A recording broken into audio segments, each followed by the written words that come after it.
Welcome to Startup Central, and time now for the first interview of the day. It's a lady from Microsoft. She's in charge of startups. Used to be an entrepreneur, now joined such a big global giant. And Microsoft, incidentally, is doing what it can to encourage all of you entrepreneurs and startups. It has a highway to 100 unicorns. It has an initiative for that. And here is my interview with Latika Pai. We now have a treat for all of you entrepreneurs and young founders, especially if you're in Tier 2 or Tier 3 cities. Can you imagine getting global giant Microsoft to help you out with your vision? Well, Microsoft does have a program called EmergeX, and it's a highway to 100 unicorns. I'm going to go across and interview another lady in charge of all of this, Latika Pai.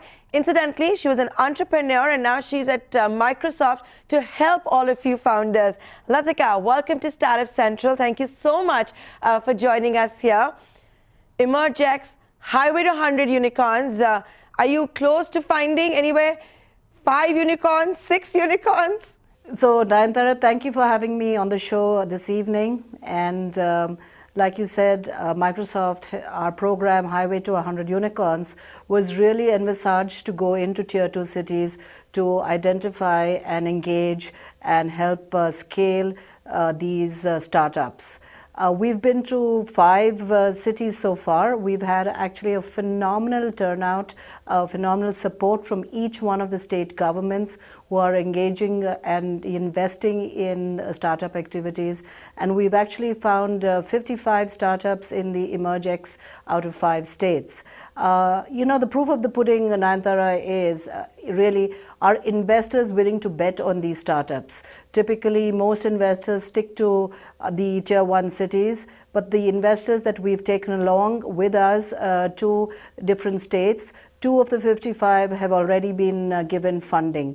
To me, that's a phenomenal ratification in terms of what we're trying to do in terms of identify, engage, and promote. I hope all of the ones that we engage with land up being, unicorns.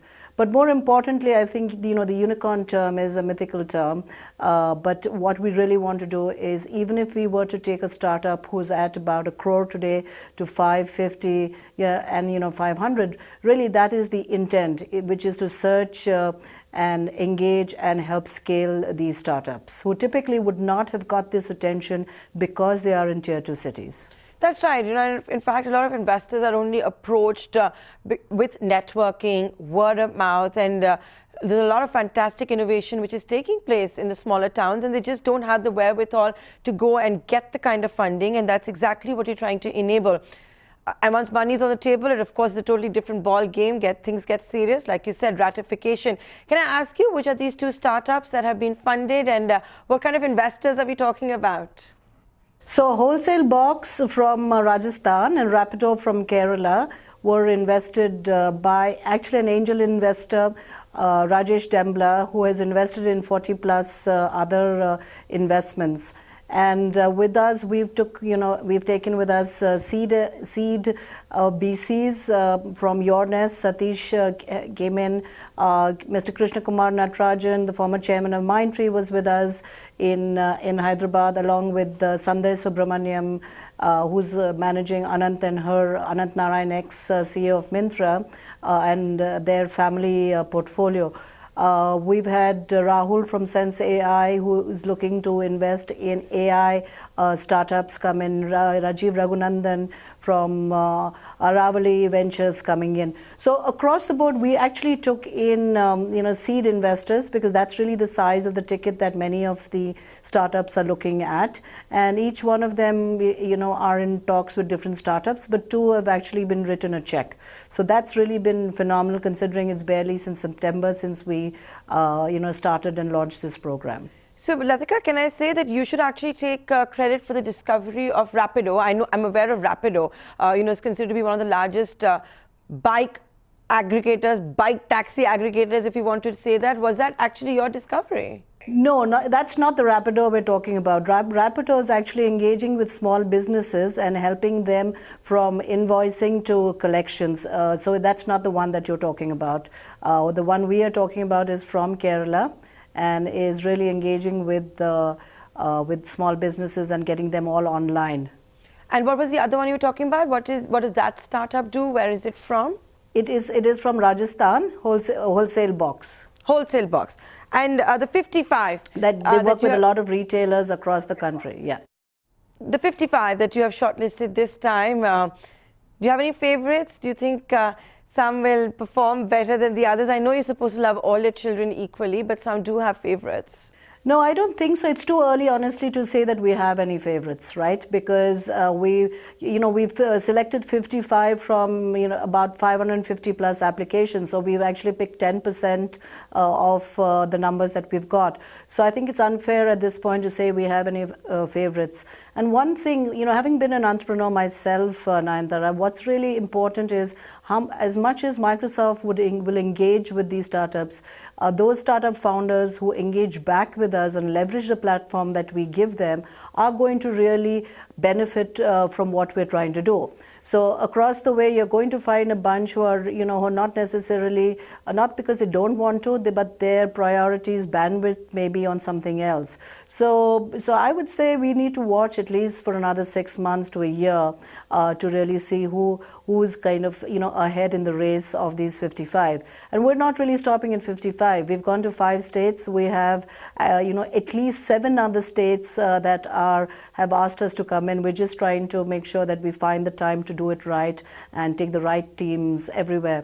The kind of investment that Microsoft puts for this 1 year in Hyderabad right now, we had 2 corporate vice presidents actually attend the event. One came in, Gail Shepard came in from Redmond for the event, and we had Rajiv Kumar, who heads our IDC business for the event. We've had Mithul Patel, who used to be our head of COO for India, come for it. Rajesh Rege, who also heads the enterprise side of the business.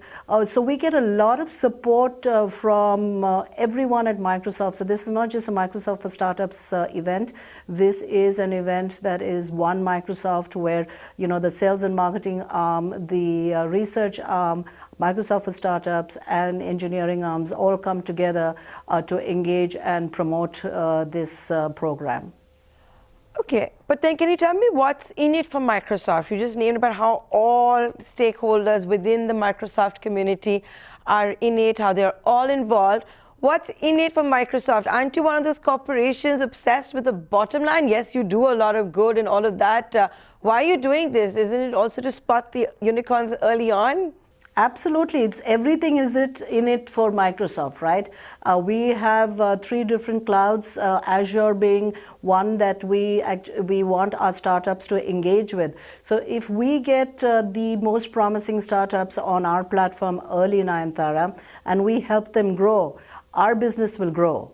So this is really not it's something that we're doing because it's somebody's pet project and everybody wants to help in this pet project. This is serious business for Microsoft, for us to go and engage and identify the next promising startups coming out of India's tier 2 cities. It's also because Microsoft is extremely inclusive. We believe that our technology needs to be with everyone, should be able to adopt it. And this is one form of making sure that we don't ignore the startups coming out of these tier 2 cities. But then can I also ask you another question? Microsoft's commitment, you want to spot them early on, all of that. Why isn't Microsoft cutting the checks? Why is it taking other investors? You can easily afford it. No, we have a different strategy. There are 2 things. Money is available today amongst VCs. What's not available to the VCs is the platform that Microsoft brings. We do have M12, which is our investment arm that has invested in 2 startups already here in country. But there is enough money, and each VC has a certain kind of appetite in terms of which startups they engage with. What is more important for the VCs is the fact that their startups are engaging with us. We're helping them identify what their technology strategy is, what their business strategy, and above all, when they are ready, we take these startups to our clients. The most powerful program that is there today for startups is the ability for us to take them to our enterprise clients. That is why, I keep telling every founder I speak to, right? Why am I in this job? I've been here for 18 months after being an entrepreneur for 17 years. It's because of the fact that we can engage with them, we can take them to our enterprise customers, not just here in India. Our startups get access to our customers who are in the Middle East, Singapore, in the US. So our co-sell platform is something that is very, very attractive. So money, cutting checks, there are people who will cut checks. Trust me on that one. But are you noticing anything unique about the startup community in India? You're saying you're carrying out this practice in other geographies as well. What's unique about the Indian entrepreneur, the Indian startup universe? See, the Indian startup universe is now about 15 years old, and I think we are very, very mature compared to the other emerging markets. Going to Qatar, Turkey, Egypt, Jordan, Bangladesh, Sri Lanka, they have early stage startup ecosystem. So they all look to India in terms of how they need to, scale their businesses. We have 27 unicorns today. There's a lot of money that's available today. So what I find unique is that the entrepreneurs are very mature.